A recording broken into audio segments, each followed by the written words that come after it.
If you've listened to my show, in fact, if you've been on the internet, on social media, on TV, if you look through a magazine, if you've heard anything in the news, everybody's talking about diabetes. Everybody's talking about weight. Everybody's talking about GLP-1 receptor agonists, all these medications that people are using to lose weight. For the first time in a long time, we finally have something that gives people hope of improving their metabolic disease. That's right. Finally, we have something that's working. Finally, we have something that is working across the board. So it almost doesn't matter who you talk to. If someone is on a GLP-1 receptor agonist, if they are able to tolerate it, then they're losing weight. And that is having ramifications across the board in our metabolic health. And we're going to talk today about metabolic disease and what it is, how the body works, and what you can do about it. Hey, if you're new to me, I'm Dr. Dwain Woode. That's Wood with an E. The E stands for endocrinology. Here on the channel, I educate, I empower, and I encourage you to take charge of your health and your life, avoid complications, and go to the next level. And in this year, new you. I'm talking to adults with type 2 diabetes who want to put their diabetes in remission, who want to improve their metabolic health, in fact, who want to reverse their diabetes. If you're new to me, go ahead and put new in the comments in the chat because I'd love to welcome you with a hand clap and some music and let you know that I'm happy that you're here. If you are new and you have a question, go ahead and put that question in the comments as well. Make sure you put a Q in front of it so that I can look for that, search it among the comments, and I'll be able to answer that. I've got, like we normally do, I've got my monitors over here that we're going to take a look at here in just a little while. And right below, you see that's my Dexcom Clarity Report that we'll take a look and see what's been going on with my blood sugars as we move throughout this space. If you've not already done so, make sure you get over to our website. Make sure you get over to our YouTube channel because there is a lot of information that's out there. We have several playlists that I want you to make sure that you're getting through. One of them is called Mastering Diabetes, and then How to Reverse Diabetes, and then of course our show and our series on fasting, how to fast successfully. I'll pull those up here in a little while so we can take a look at them. So we'll take a look at that. But before we do that, I do want to hop over and I do see several of our community members that are out there. I want to say hello to you. So let's go ahead and let's take a look here. So I see Lightworks. Lightworks is saying, hey, Cornelia. Hey, Lightworks, how are you doing? He said, Julian, why are you anxious when you don't eat? That's a good question. Hopefully Julian will join us. Pamela says, hello all. Lightworks is saying, hi Pam. And Cornelia, hi Lightworks, awesome work managing your blood. You as well, Steve. All right, so Cornelia, thank you for stopping through. And then of course Teresa saying, hey doctor and everyone. Steve says, old Steve is having problems right now. I've been changing and eliminating, trying to right the ship. Steve, thank you for sharing. Man, perhaps we need to just stop right there and just deal with some of these questions and things that are coming up. Pamela says, hi Lightworks. Steve said, weight is good. Lightworks said, you can right the ship, Steve. And I think, yeah, why don't we do that right now? So for you, Steve, and for everyone that's out there, let me come over here. For everyone that's out there, I want to, and I think I've given you this kind of scenario before, but let me give it to you again because I want you to really dig into this, okay? And often I hear people say things like, I fell off the bandwagon, I got off track, I'm off the reservation, okay? And all those are things that we say. And I give them this little snippet, right? And I'm a big Western. I like Westerns. I grew up, my dad used to watch them, things like Bonanza and Big Valley and Gunsmoke. And anyway, so all those things, those kind of old movies. And I don't think I've ever seen this in a movie, but I imagine a little kid on the back of a chuck wagon. They're going across the city, across the country, and they're going out homesteading. And the wagon is going, and all the adults are in the front, and the kid's on the back having a good time. And it hits a bump, and the kid falls off, and nobody realizes that he's fallen off.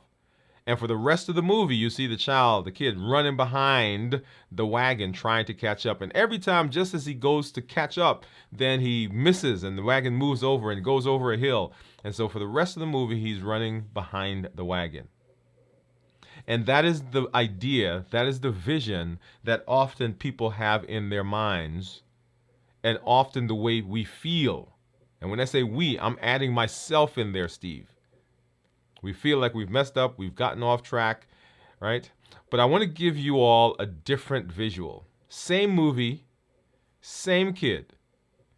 And now I want you to put yourself in that movie. And you're on a stagecoach with the kid. And you guys pull into a town. And in the town, you look out and you say to yourself, hey, this is a good town. And you get off of the stagecoach. And you hang around the town for a while. And then when you are ready, when the stagecoach comes tomorrow or the day after, or maybe, in the Old West, it used to come once a week. When the stagecoach comes, you decide, I've had enough time in this town. I'm getting back on the stagecoach. Yeah? And then you go on your way. The first scenario that I give you with the kids chasing after the wagon, very disempowering. Because it's not under your control. Very disempowering because somebody else is controlling it. And you slipped, you fell off by accident. But in the second scenario, you decided that you're getting off. And I want to convince us all, as we're moving through this space, that being off of a plan, being off of fasting, being off of your meal plan, being off of New Year, New You even, it's a choice that we make, and it's a choice that we make to get back on. And so there's no judgment. There is no self-incrimination. There is no self-beating up, right? It is that I made a decision, for whatever reason, to get off because I'm an adult and I decided to do that. And then I make a decision that I'm getting back on. Okay? It gives you the power. It takes away the guilt and the shame. It takes away all that stuff because now you're in control. And you may decide that you're going to eat something that's not on the plan. Hey, guess what? Thanksgiving's coming. We're doing a show, I think next week is our Thanksgiving show. We're going to talk a little bit about this. But we'll spend more time talking about that. But I just want to make sure I address that because that's a big issue for all of us. Me included, right? Because it's not uncommon to do something and then for the next 2, 3, 4, 5, 6, 7, 8 days, 10 days, maybe a week or 2 weeks that we're in our heads trying to write it because we fell off. But I don't want you to fall off. I just want to make a decision to get off when you want and then get back on. All right? Awesome. So I hope I'm having I hope that was not part of the show, but it is part of the show because that's what we do. Right? When the community needs something, that's what we do. Let's see. Cornelia said, thank you, doctor. I'm so glad to be able to join the show tonight. Steve said, I'm having issues with my blood glucose over 200 in the middle of the fast. I can't figure out what's going on. I have another health issue randomly is the other thing I can think of that would do it, that would cause it. Yes. And one of the points that we'll make here in tonight's discussion is that there are things that I'll say a domino effect. So one thing can affect another, can affect another, can affect another. And yeah, you may find that that's the case. And if that's the case, we continue doing the things that we know. Because remember, the reason we don't succeed is not because we don't have a desire, not because we don't have drive, not because we don't have know-how. We don't succeed because we don't have structure. When my son several years ago, he was on the basketball team, and they got up, and they were not doing well in the game, and so the coach pulled him aside, and he said to them, "What I'm gonna say to you right now: keep working the plan, do the fundamentals. If you work the fundamentals, whatever's going on, once it's righted, the fundamentals are still there, and they will pick up and they will help you compensate for it, right? So keep doing the fundamentals, the things that we know. All right. Okay, so let's hop over and let's take a look. Blood sugars. Let's start there. Blood sugars, and this is what my blood sugar is right now. That is my Freestyle Libre 3. And if I hop over and I look at my Dexcom, see my Dexcom also is 127. And you'll see right here, we got up to about, what's that, 170. That was, let's see, what time was that?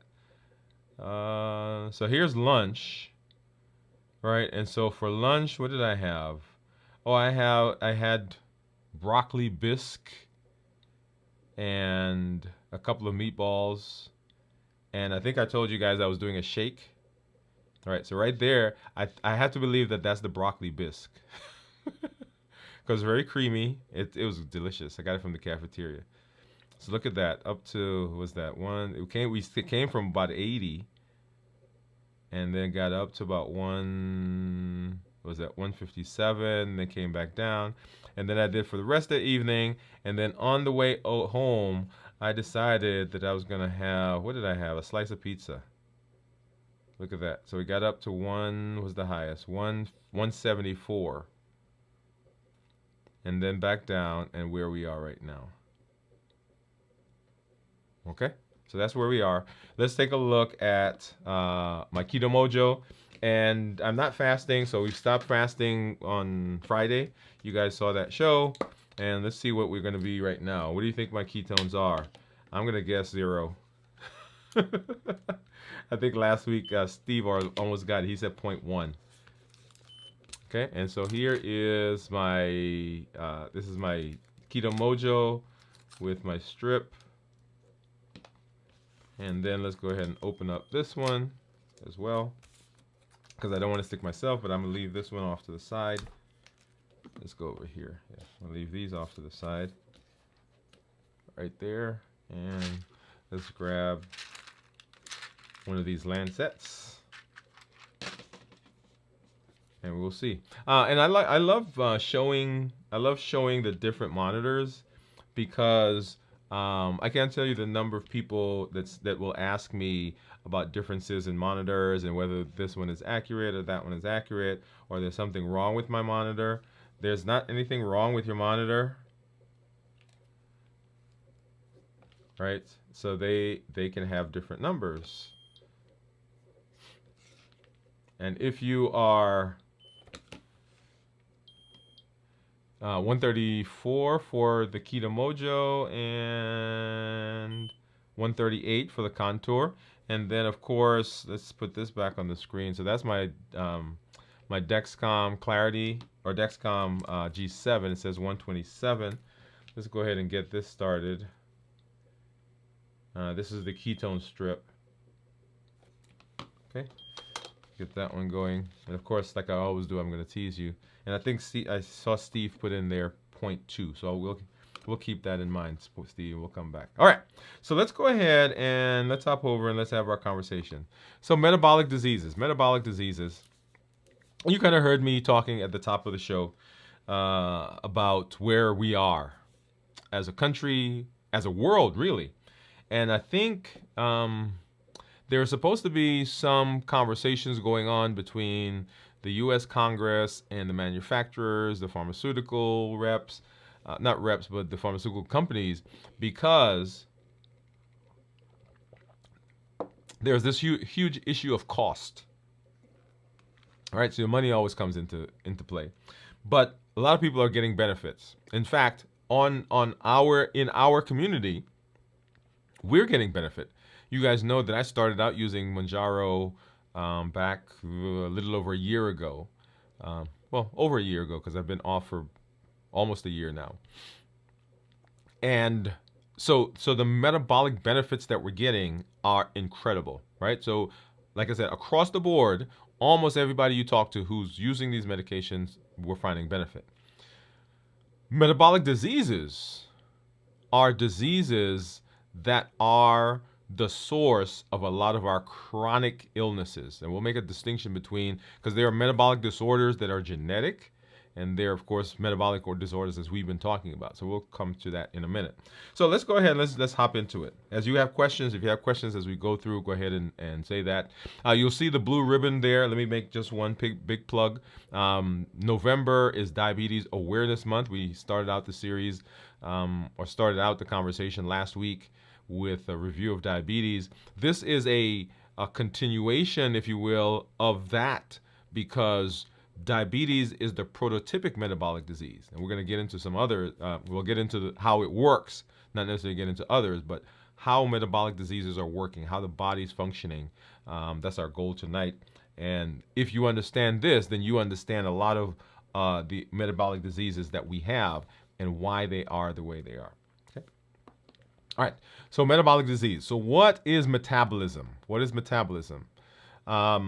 Metabolism is the way the body processes food. So after we eat, in the postprandial period, you guys have heard that phrase before, that's the first 6 hours roughly, the body breaks down proteins into amino acids, fats into free fatty acids, and carbohydrates into simple sugar. So what it's doing is it's taking all of the stuff that you eat and it's breaking it down into its component parts so that it can get it ready or use it for energy and for rebuilding and for doing the things that your body needs, right? So your metabolism, what does it do? Your metabolism begins working in utero. That means when you are first conceived, and it never stops for your entire life. That's right. For example, and this is, we're going to switch organs for a minute or switch concepts. So your heart, once your heart starts beating, it never stops beating for the rest of your life, unless it's artificially stopped or something, right? Something happens, right? So that organ is persistently beating. If you live to be 100 years old, it starts from the time that it begins in utero, when all the chambers are formed and your body starts pumping blood. It runs 24 hours a day, 365 days a year, 366 on a leap year, a year, for that entire 100 years that you're alive. And the same thing, your metabolism. When you're sleeping, your metabolism is working. When you're on vacation, your metabolism is working. When you are sick, it's working. When you're not sick, it's working. When you are excited, it's working. When you're sad and depressed, when you're anxious, it's working. Metabolism is always going, and its job is to help you stay alive. And some of the key things that it does, of course, are all the things that we know about: breathing, digesting food, body temperature, weight. And this is just a smattering. This is not even this is not even intended to be a list. It's just some things that it does, right? Think about it in your body, and your metabolism is involved with it. So how does the metabolism work? It's the process that your body uses to convert the food you eat to energy. That's its job. And there are two arms to your metabolism. There's the anabolic arm, and then there's the catabolic arm. The anabolic is all about building and storing. That's why we say that insulin is an anabolic hormone. Insulin is an anabolic hormone. So that when insulin comes out, insulin's job is to take the food that you just ate, when the body breaks it down, and his job is to begin storing that, because it's storing it for later on. Okay, so insulin is a anabolic hormone. Glucagon, on the other hand, is a catabolic hormone, because what this does is it helps you break down the nutrients that have been stored to provide energy that your body needs. So for all the things that we talked about, breathing, moving, coughing, running, jumping, swimming, eating, All right, even as I'm talking right now, right? I use my hands a lot. So metabolism, that the thing that's giving me energy is my metabolism. And there are some people, and you've kind of heard, oh, she has a fast metabolism. This one has a slow metabolism. It just has to do with how your body processes. And when it comes to weight, the studies have shown that it doesn't matter what kind of metabolism you have. Right? I'm like, yeah, are you sure that that was a good study? No. Right? So it doesn't matter whether you have a fast metabolism or slow metabolism. Metabolism, anabolic, building up, catabolic, breaking down.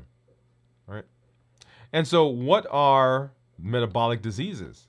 So, a metabolic disease is when any of the processes that are involved with going from food to energy is disrupted for some reason. Something happened along the line that caused some disruption. And as you might imagine that if that happens, you can have lots of downstream issues. So either you have too much of something or too little of something. For example, and we're going to use this one here. So in diabetes, we have too much sugar, which is a result of having an abnormal metabolism. And we have too much insulin. Right? So either too much or too little.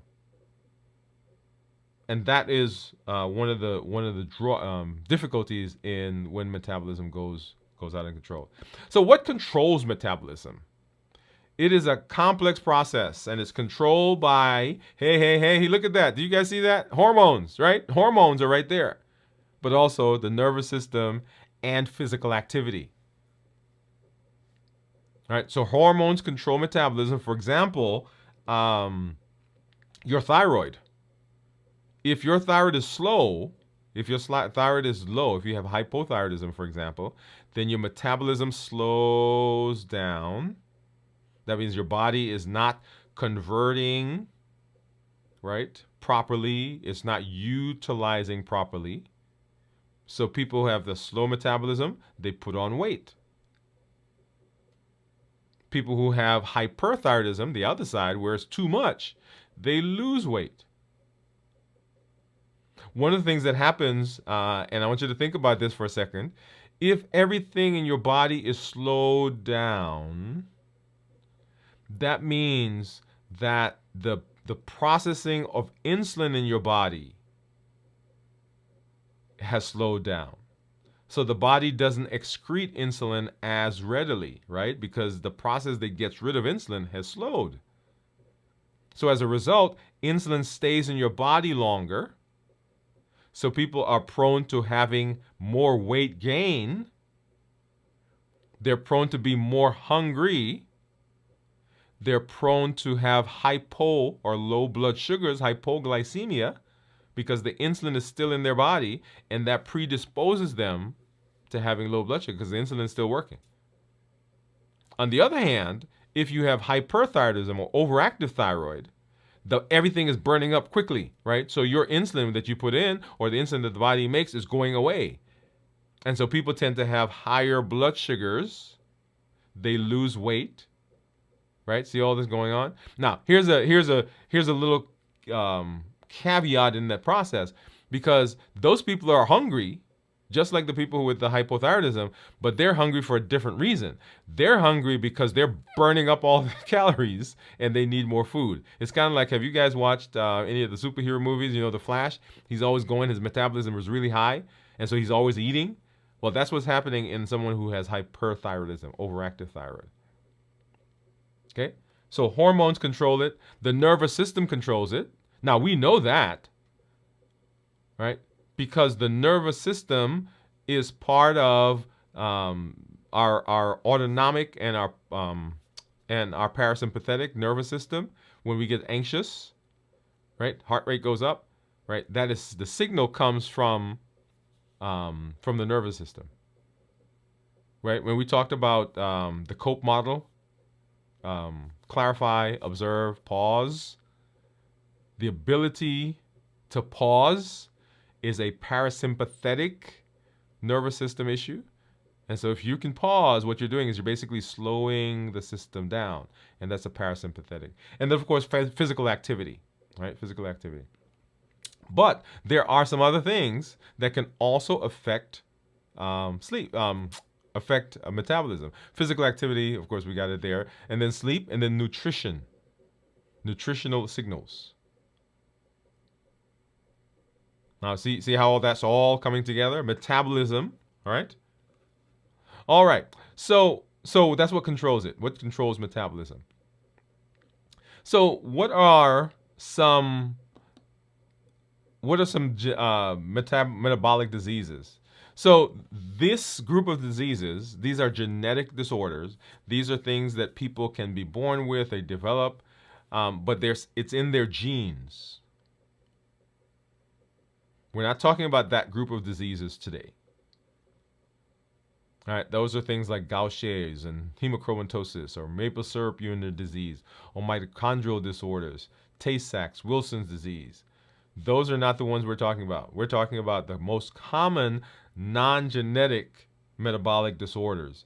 And these are the ones that we know, right? So diabetes, hypertension, hyperlipidemia, metabolic syndrome, and MASH, M-A-S-H. Now, you guys have heard me say NASH or NAFLD, non-alcoholic fatty liver disease.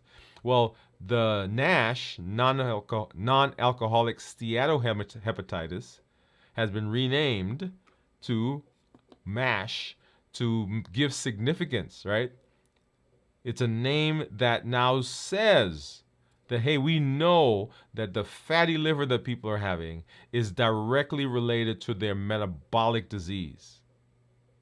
So they've renamed it to reflect that it is a component of metabolic disease.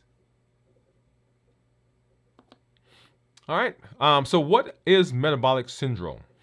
Metabolic syndrome is a combination of conditions that has been shown to increase the risk of significant health complications. So they've looked around and said, okay, look, a person who has these kinds of diseases or this complication or this whatever downstream, right? They've developed heart attack, they've developed a stroke, they've developed some other disease down the road. And when we look at all the people who got that disease, when we look back to see what they had this cluster of diseases. And that cluster is what they termed metabolic syndrome. Does that make sense? So down there, they saw a bunch of people who had a bunch of things, a bunch of disease processes. And they started looking back at all the people in that group that developed, for instance, heart disease, or all the people who developed stroke.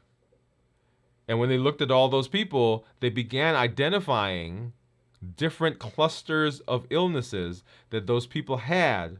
And they say, okay, a person who has this is likely to develop this other thing. So that's how that came about.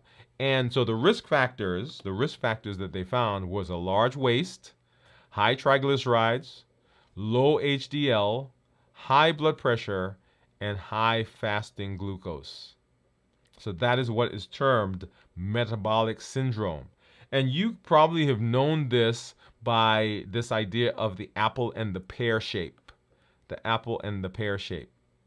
So when we look at the risk factors, the waist size, so 40 inches or more for men and 35 inches or more for women. You guys get a little grace compared to us. Okay? And this is the person who has central obesity, so right around the middle they're big, and the legs are small and the upper part of the body is small, as opposed to a pear where it's kind of the hips are big. Right? So the apple shape is where the big problem is. Okay? Blood pressure of 130/80 is considered part of the metabolic syndrome. A normal blood pressure is 120/70.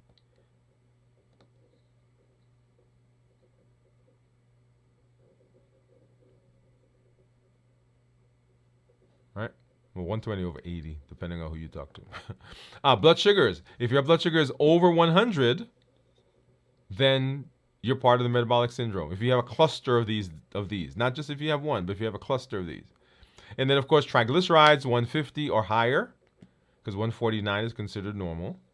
And then your HDL cholesterol, which is the good cholesterol. Now, I don't know if you guys understand the difference between good and bad cholesterol. So bad cholesterol, LDL, is the stuff that clogs the drain, right? So it's in the vessels and it's just clogging everything up. That's the stuff that gets stuck to the wall. That's the stuff that causes the lumen to get smaller, so blood can't get through. So that's the bad cholesterol. And the good cholesterol essentially goes into the vessels and it gobbles it up. It's kind of like I tell people it's kind of like rotor-rooter. If your pipe is closed and rotor-rooter comes and it opens it up, that's what the good cholesterol does. So that's the difference between good and bad cholesterol. And so if you have not enough rotor-rooters, that is a risk factor for metabolic syndrome. Does that make sense why that would be? Because it almost doesn't matter if your vessels are clogged. If you have enough of these guys that are coming in and open it up, then I'm good. But even if I don't have a lot of clogging, if the clogging is slow, if I don't have people that are coming in and opening up the vessel, then I run into trouble. So having a low HDL or good cholesterol is a risk factor. And so for men, an HDL less than 40, or for women, HDL less than 50 is considered part of metabolic syndrome. And so those are the criteria, those are the risk factors. So why do we even care about metabolic syndrome or metabolic diseases? And we care because millions of people around the world are affected. Millions of people around the world are affected.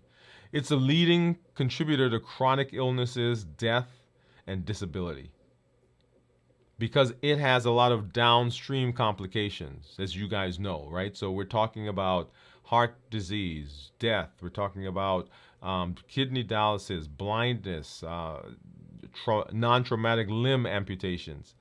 We're talking about infections. We're talking about significant cost. We're talking about loss of function. We're talking about depression, because people who have chronic diseases can get depressed, particularly if they are less mobile. Having high blood sugars, having uncontrolled blood sugar is now being associated with dementia. Right? The term type 3 diabetes is being thrown around. And it is often preventable and manageable with lifestyle changes. So if you go back, I don't know, 100 years. Let's start there. 150 years. The people who died, or people who had significant metabolic or significant lifestyle changes when it comes to disease, were people who got infections and they couldn't get a cure, or they didn't get treatment in time, or they had some trauma. They fell, they hit themselves, they got into an accident, they fell off of something, and they broke something, they damaged something, right? Those were the diseases, those were the things that people died of and became ill. Fast forward now, and the things that we are dying from, the thing that's causing significant mortality and morbidity, is not the infection, is not trauma, but they are metabolic diseases. Diseases of lifestyle. And does that make sense? I want you guys to follow. Now, I want to hasten to say something. I almost don't like the phrase lifestyle diseases. And the reason I don't like them, or like it, is because we typically stop there. For example, that's why insurance companies find it difficult to pay for certain medications. For example, the GLP-1s. You've got to go through hoops to get those paid for, when they are medications that work. There are people who discount, berate people who take GLP-1s because they say, oh, they're taking the easy way out. So when we use the phrase lifestyle diseases, it almost sets up a connotation of, well, you are on your own. You go take care of that yourself. You, right?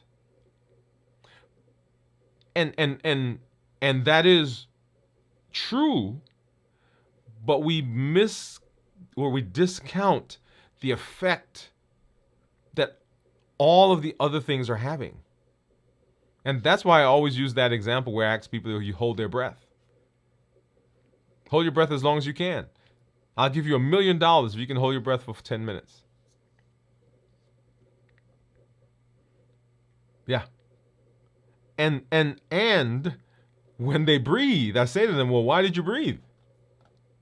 They said, well, I had to. I said, no, you didn't. You decided you weren't going to. I said, well, I needed oxygen. Well, so are you a weak person because you needed oxygen?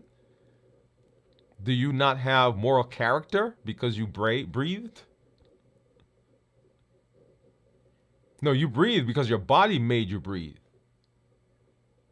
And as a guy who deals with hormones, right? I deal with hormones. That's my job.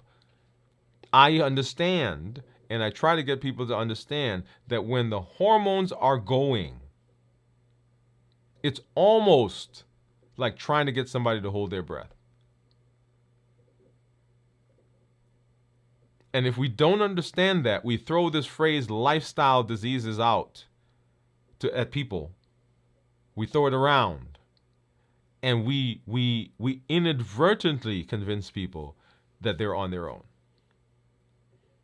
That's one of the reasons why New Year, New You is available.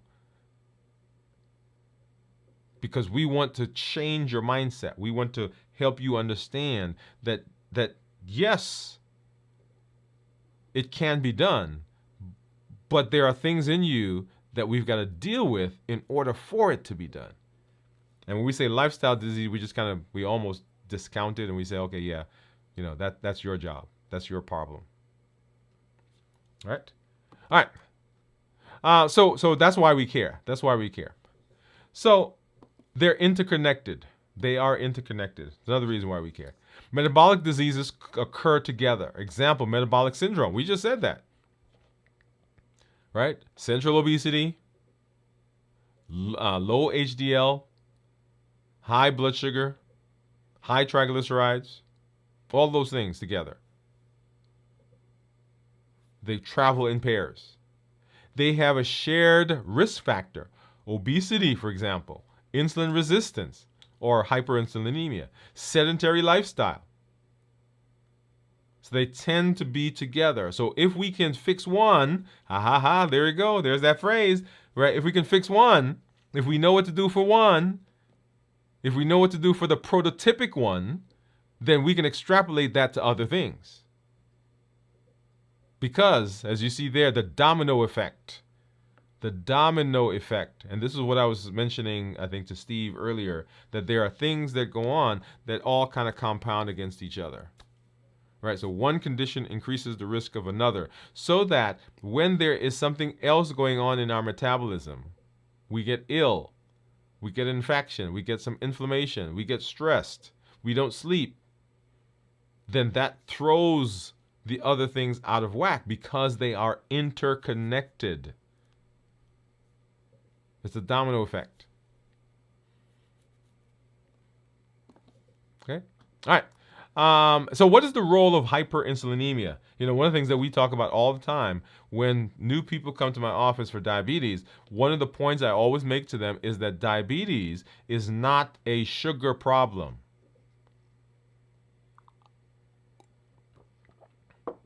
Diabetes is not a sugar problem. Diabetes or high sugar is a result of the problem. And the problem is hyperinsulinemia. That is more insulin than we need. Or more insulin than we should have. Let me say that, not that we need, because we need it. It occurs when the cells in the body become less responsive to insulin. Either we don't have enough, or the insulin that we make is not effective, or there's something blocking the insulin from moving. or blocking the insulin from working. We showed last week, I think, let's see, where was that? We showed the graphic of the insulin. There we go. We showed the graphic of the insulin receptor. Okay, so when insulin comes in, so that the white things that you see there, those are blood sugar or sugar molecules, and that flyy thing, the little flower-looking thing, that is insulin. And when it attaches to the receptor, the blob comes to the surface and it creates a channel, and then it sucks the white ball into the vessel or into the cell. So once again, white things, those are the sugar, and insulin attaches to the receptor. The blob comes up, creates a channel, and you suck sugar into the cell. Okay, so you can see that that can go wrong in several places. The first thing that can happen is there's sugar in the vessels, but there's not enough of the insulin, right? So that would be one thing. Number two, maybe there are not enough receptors. Number three, maybe there's something blocking the channel from forming, that blob from coming to the surface, right? So all through that process, you can have different things that go on. And so hyperinsulinemia, or type 2 diabetes, is a hyperinsulinemic disease, and it occurs when the cell is not responsive to the insulin. And it's central in the development of metabolic disease. And we've talked at length for metabolic disease, or at length for insulin. Understand that insulin, because it is an anabolic steroid, it's an anabolic hormone. Its job is to store.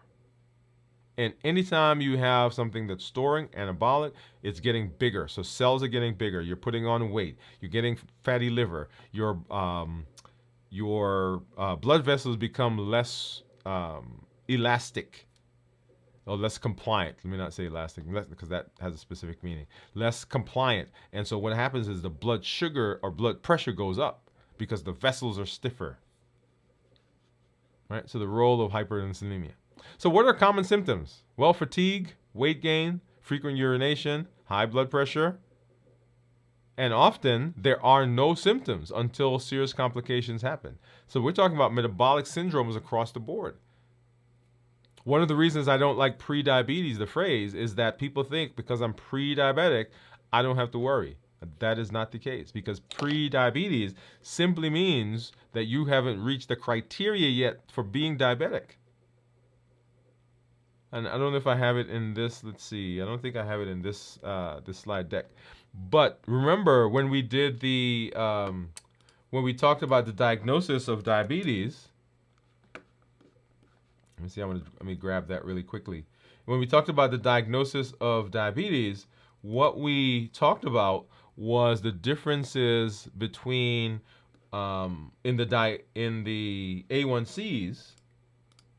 We talked about differences in A1Cs and blood sugar and fasting blood sugar and postprandial blood sugar and all of those. And so if you remember, and let's see, here we are.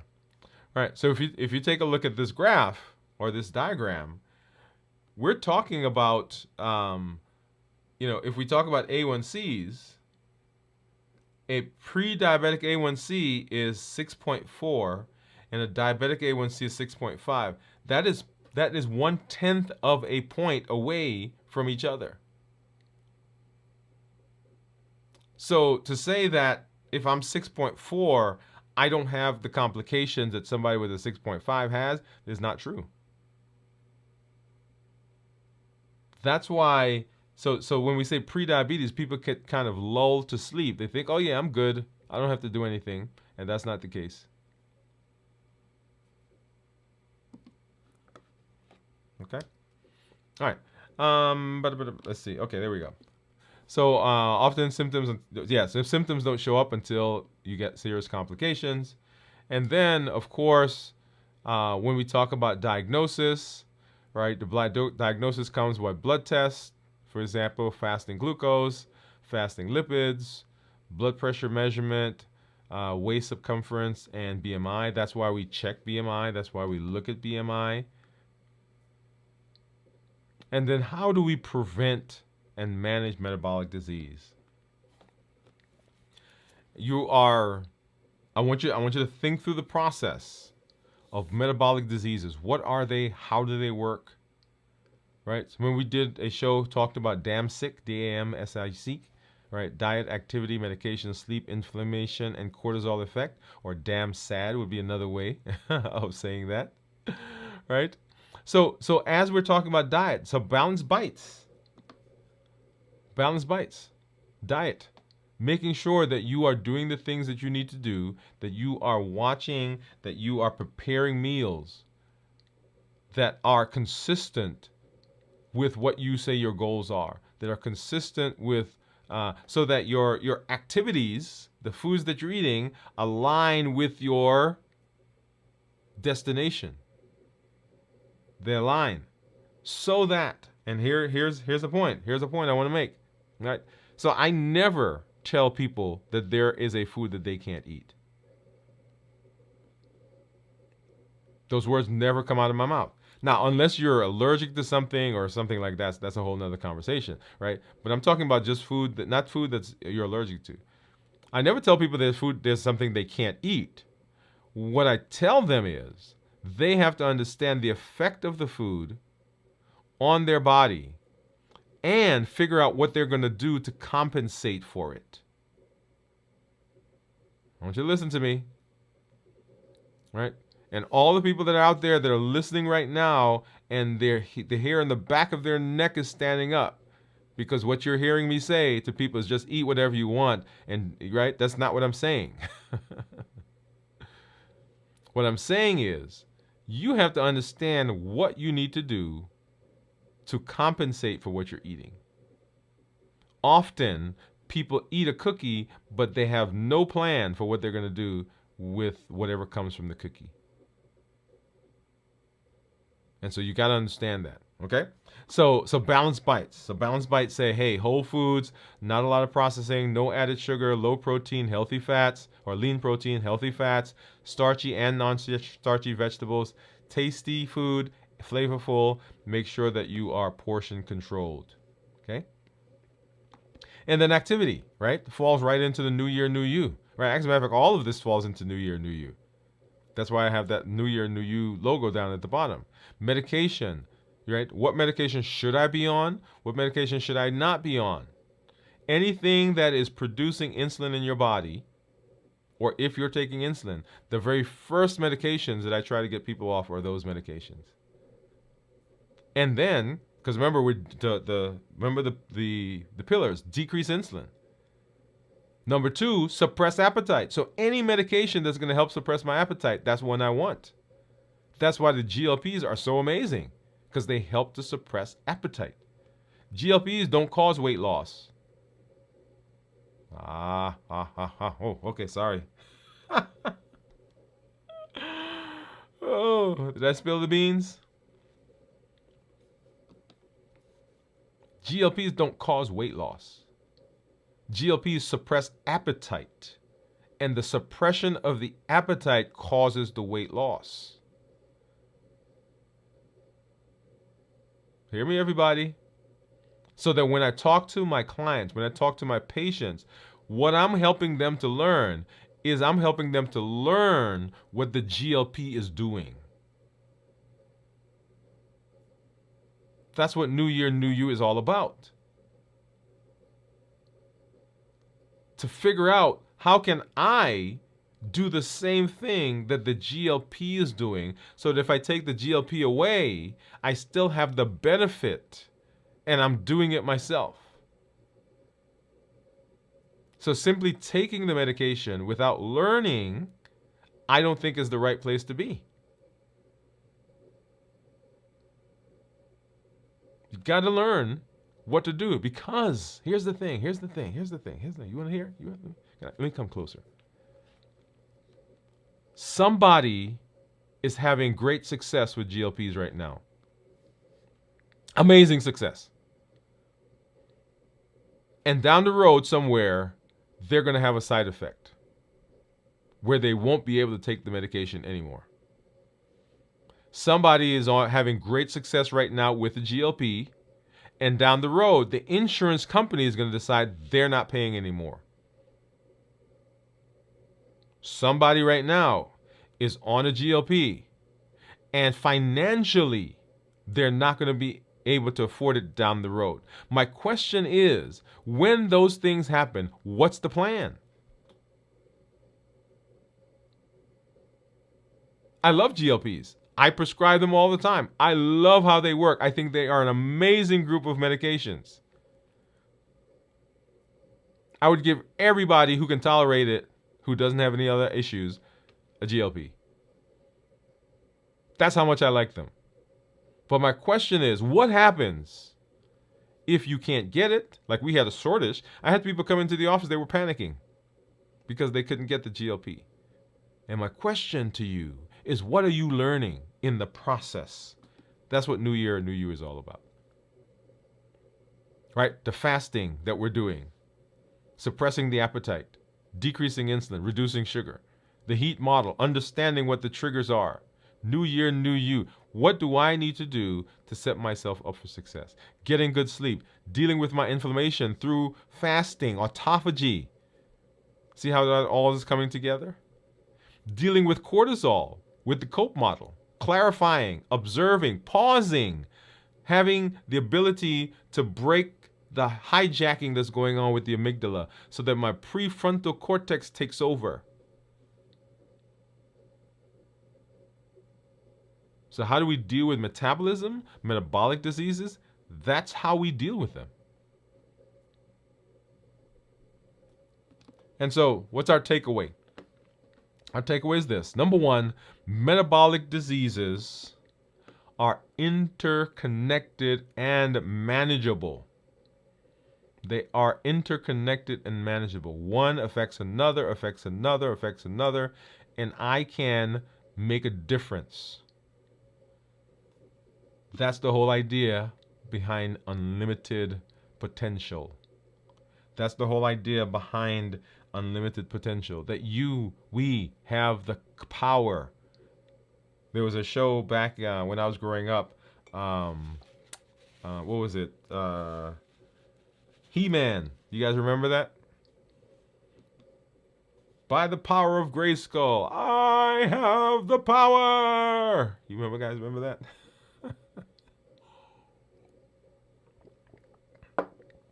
Right? The power's in your hand. So that's how we deal with it. We prevention and management revolve around healthy lifestyle changes. That's right, I used it. Although I railed against it a little while ago. Because you now understand when we say lifestyle changes, you understand what we're meaning. We're not meaning you go do it on your own.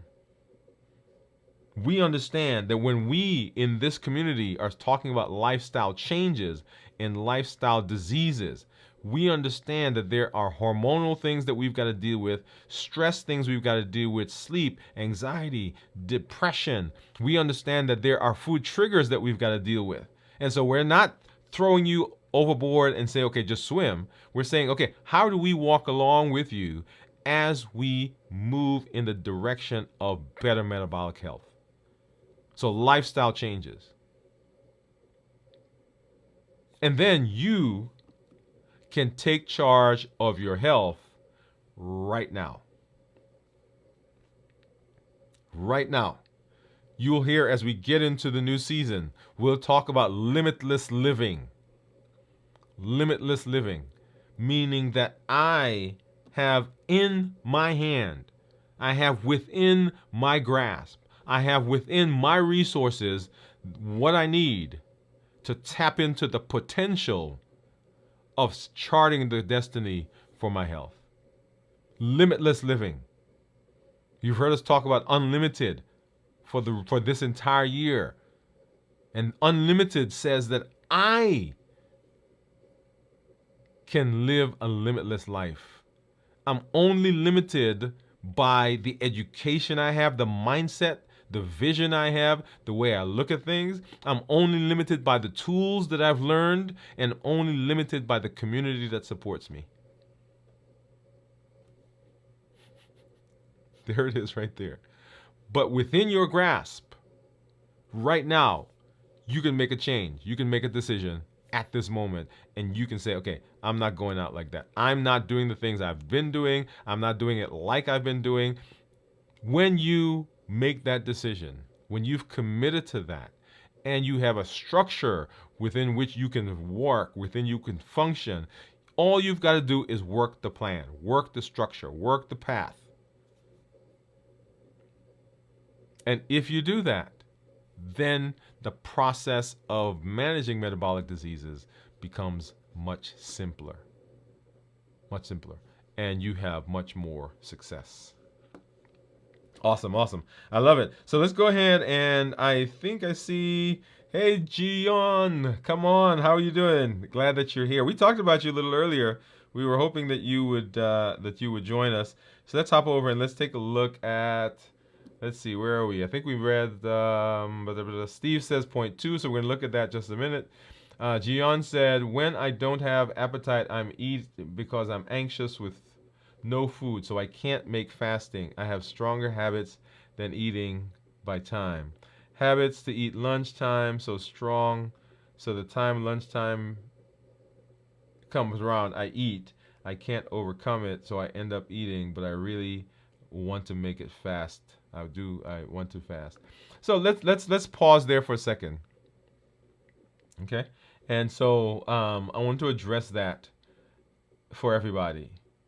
I want you to understand that the fasting is a process. And I know I keep saying that, but I'm going to keep saying it. Fasting is a process. It's going to take time. It's going to take understanding what the things are that are pushing us to break the fast. And that we have been given, we've given that by the HEAT model. Habits, emotions, access, and taste. Habits, emotions, access, and taste. Now, let me give you an example. All day, if I'm in the office, I can go for the entire day without eating.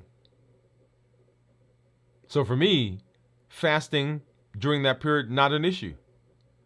So when I go to bed at night and I wake up in the morning and I go to the office, I don't think about food until it is food time, lunchtime. And I have 2 struggles during that time. The first one has nothing to do with being hungry. But at lunch, my team gets up. I see my wife come out of the office. She goes to the kitchen. She warms up her food. I smell it. I know it's lunchtime. And I don't have anything to do at lunch. Like at lunch, unless I have a meeting or I'm giving a talk, or even if I have a meeting with my wife, because we do our administrative discussions during lunch sometimes. While I'm there, if I'm not eating, she's eating. So it is the routine that happens. Okay, that's number one. The second time that I have issues is right now. Because when I get off here, when I finish here, I'm gonna do a few things here in the studio. And then I have nothing to do. I should say I have nothing to do. Where I'm going to hang out with the family, talk with them. My son's going to be on his device, and I'm going to try to talk with him, and he's going to be talking to his friends, and I'm the old guy, and he's trying to do his thing, right? So, or my wife is doing her thing. And so this time is a difficult time for me because it's now boredom. So one is emotions and habits. One is habits, lunchtime. The next is boredom. And those are my 2 times. So for all of us, we've got to understand what is it that is driving us. It is given by one of those 4 things: habits, emotions, access, taste. Or maybe they're just food around us. Or there's something that the food is doing. And so if we could find that, then we begin to have some power over being able to manage. Okay? All right? So I just want to make sure that I say that. Like Gian said, the habit is to eat lunch. And so that is strong. And that takes time to break it and put something else in that space, right? Because as soon as you see somebody go to lunch, your brain is going to say it's time to do that. So what I would recommend is find someplace else, find something else to do, find some other people to hang out with, right? So find another activity. I had a friend who was fasting, I think it was last week, and I sent him a message. He said, hey, I'm getting through the fast. I said, make sure you're busy and hydrated.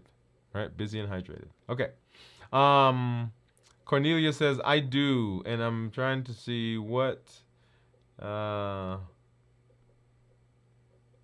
Cornelia, if you had a question, put that again. Steve said, Jay-Yoon, can you eat supper around 5 p.m.?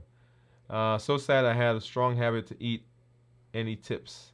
I usually OMAD 12 p.m. noon. This noon time makes me eat. Okay, so you're doing one meal a day.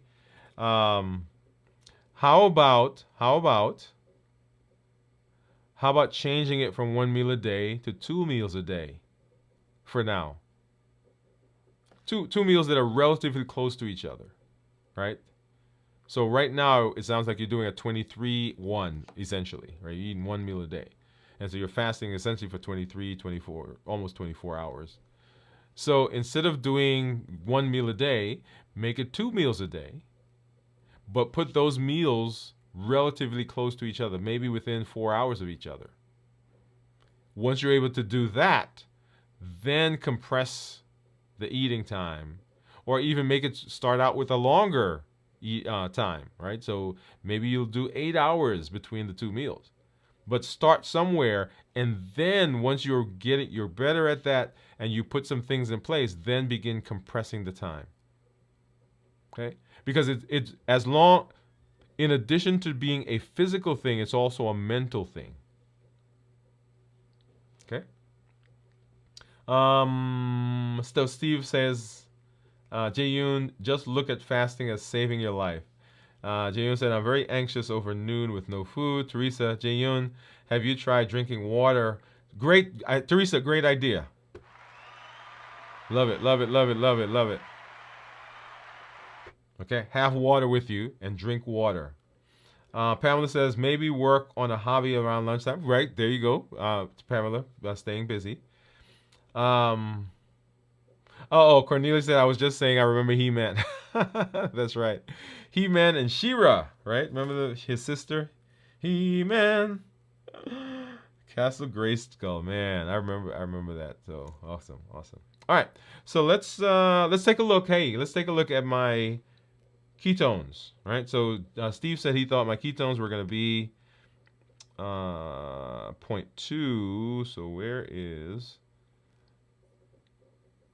Let me grab my app. Get over here.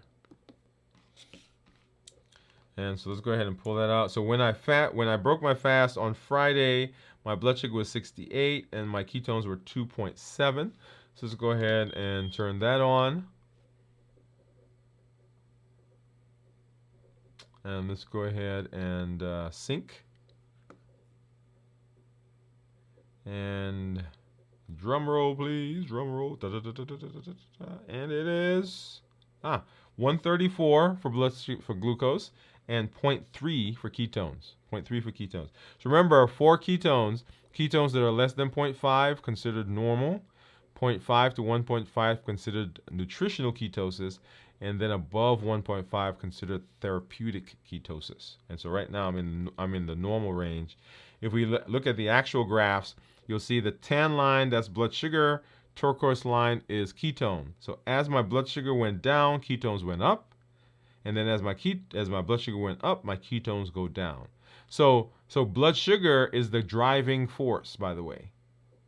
So it's not that the ketones went up and forced the blood sugar down. It's that the blood sugar went up. Insulin came out as a result of the blood sugar. And that is what brought the ketones down, right? Because remember, ketones and insulin cannot exist in the same space. Okay, awesome. All right, great, great, great, great. All right, so so next week we'll come on and we will. Next week is going to be our show where we discuss some interesting things about your days that are coming up ahead. So we're gonna have some fun with that. That's good. That's one of my favorite discussions because I want to spend some time giving you some thoughts, some resources. I should say resources, some thoughts, and some hacks, some tricks, some tips on how to approach the days that are coming up soon, because people have some difficulty in some anxiety as it comes around to holiday times and birthdays and anniversaries. And so we're going to spend some time talking about that. All right. Remember that you have unlimited potential, limitless living, which is what we just talked about. Want you to make sure that you are thinking about balanced bites. Every bite counts. So you are going to fuel your body with balanced bites, with those things that are consistent with what you want to do in terms of your metabolism. Remember our pillars: decreasing insulin, decreasing insulin, suppressing our appetite, and reducing sugar. Those are the pillars for diabetes. And the things that we do, all of the potential that we have, we're able to access that with the Triple E formula for success. We educate, we empower, and we encourage. When you come to the show, or when you're in the space, or even as you're out there, go ahead and make sure that you join the challenges. Those are your opportunities to begin learning and doing and putting to practice what we're discussing. We encourage you, when you come, get in there and do those things. Those are what the challenges are about. We empower you with those challenges, right? We empower you to take charge of your health and your life. And then we want you to invite somebody here to the space. Let us know what's going on in your story. Tell your story. Tell us the successes you're having. Tell us the challenges you're having. So, Gian, thank you for letting us know. Let us be a part of your journey. Right? And thank you all, by the way, for everyone who's been giving advice and sharing tips and tricks. Thank you all for that, because that is how the community grows and how the community becomes successful. And then invite somebody. Let them know that there's a space that they can come where there's no judgment, because we're all in the same boat. There's no judgment. There is no pressure. There is no pressure other than the pressure that we all want to bring to each other as we move into the space. Okay? So this is not pressure like, oh, you should be doing better. This is pressure like, come on, let's go. We can do this. Right? Limitless living, unlimited potential. So invite them, let them know that there's a space where they can come and they can begin setting themselves up for success. And have them come, because we're so New Year, New You is here. New Year, New You is continuing, because it's not just a New Year, New You. It's a forever New Year, New You, right? But we are going to be adding to, expanding. You've already heard me start talking about some of the components, right? So balanced bites, limitless living, all of those are ways that we are going to enhance what we're doing here in this space. So you want to get ready, because it's coming. But like I always say, I'm glad to be here, glad to be with you, glad to be able to spend some time. We will be doing our check-ins later on this week, so make sure you join us for those on Wednesday night, Thursday night, and Friday. We have on Saturday at 9 p.m. Central, video from the vault, and then on Sunday at 6 a.m. Central, we'll have This Week in Review, and then next week, we'll be right back here with Dwain Woode, MD, live at 7 p.m. Central. Thank you for being here. This is Dr. Dwain Woode. That's Woode with an E. The E stands for endocrinology. Here on the channel, I educate, I empower, and I encourage you to take charge of your health and your life, avoid complications, and go to the next level. And in this year, New You. Thanks, everybody. Good night. We'll see you at our next show.